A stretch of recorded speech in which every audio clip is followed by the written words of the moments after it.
Depuis plus de 300 ans, 3 congrégations religieuses ont incarné et transmis la spiritualité du Père de Montfort dans le monde entier. Les Filles de la Sagesse, les Frères de Saint-Gabriel et les Missionnaires Montfortins. Ils sont présents et très actifs dans les domaines de l'enseignement, de la santé, de la pastorale, de l'action sanitaire et sociale et de la lutte contre toutes les formes de pauvreté.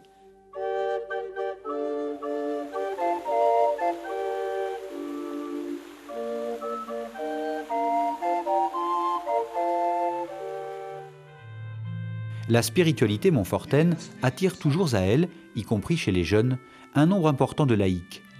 Certains s'engagent dans les pèlerinages, comme les hospitaliers auprès des malades. D'autres, comme les Amis de la Sagesse, mettent le Christ au centre de leur vie. D'autres, enfin, animent les réseaux scolaires des Filles de la Sagesse et des Frères de Saint-Gabriel. Je m'appuie un petit peu sur Montfort en lui disant voilà, il faut absolument avoir ce regard positif sur les jeunes. C'est ce qui leur manque le plus. C'est qu'on leur fasse confiance et qu'on ait un regard bienveillant sur eux. Mais le fait qu'on se relie finalement à une personne, à une figure, moi effectivement c'est source d'aide pour moi, dans la mesure où je me dis voilà, je ne suis pas tout seul. C'est possible de faire des choses. Alors dans mon activité, c'est vrai que ça m'aide. Ça m'aide parce que justement, je me dis, dans quel établissement est-ce que je travaille? C'est quoi l'esprit? Ça vient d'où?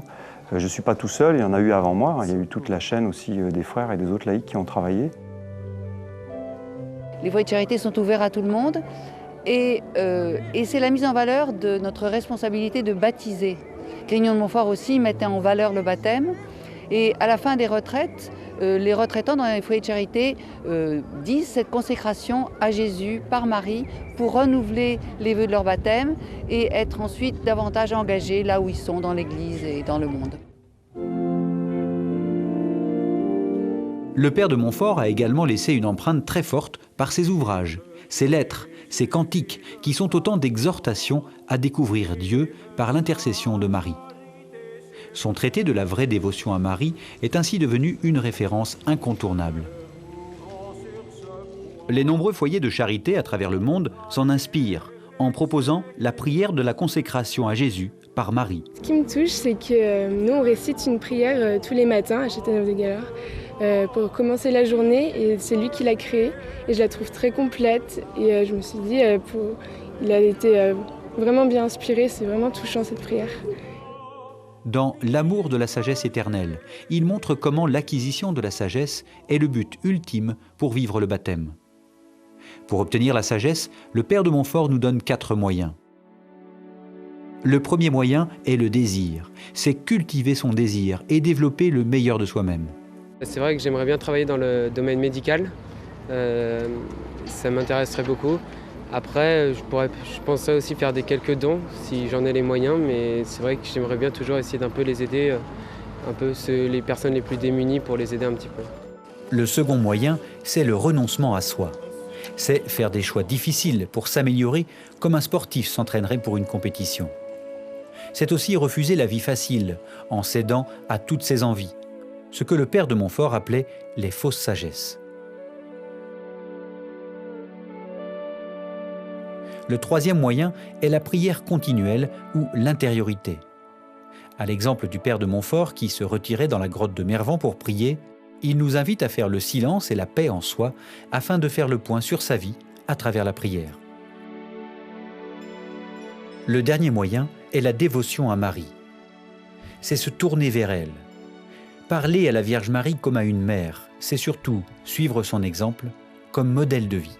Sainte Marie, elle nous guide sur un point précis qui est qu'elle est la disciple par excellence. Donc elle est la plus proche du Christ. Elle a vécu quelque chose auprès du Christ que nul autre homme ne pourra jamais vivre. Il suffit de suivre l'exemple de Marie qui, jour après jour, méditait dans son cœur ce qu'elle voyait, c'est-à-dire le Christ. Nous, on peut vivre la même chose. On peut vivre la même chose jusqu'en la suivant. Montfort, en fait, il nous dit que pour accéder à Dieu, il faut passer par Marie. Ce lien invisible était le chemin le plus court, le plus sûr, le plus confortable, le plus direct. Et que Marie, elle était là intermédiaire entre le ciel et la terre, enfin voilà. Les 4 moyens peuvent nous aider aujourd'hui à vivre, à mener un style de vie suivant, conforme à l'Évangile. Laisse-toi guider par le Seigneur, fais-lui confiance, sois à l'écoute de ses signes. Regarde, relis ta vie, ne vis pas toujours à fond la caisse, hein, mais prends le temps de te poser, prends le temps de relire ton existence. Ne baisse pas les bras. Dieu est là, qui te guide, et il se sert souvent de ces médiations, de ces personnes qui, peut-être, dont tu ne pourrais pas soupçonner la pertinence et la force de leur présence pour ta route, mais Dieu est là qui te guide et il ne t'abandonnera jamais.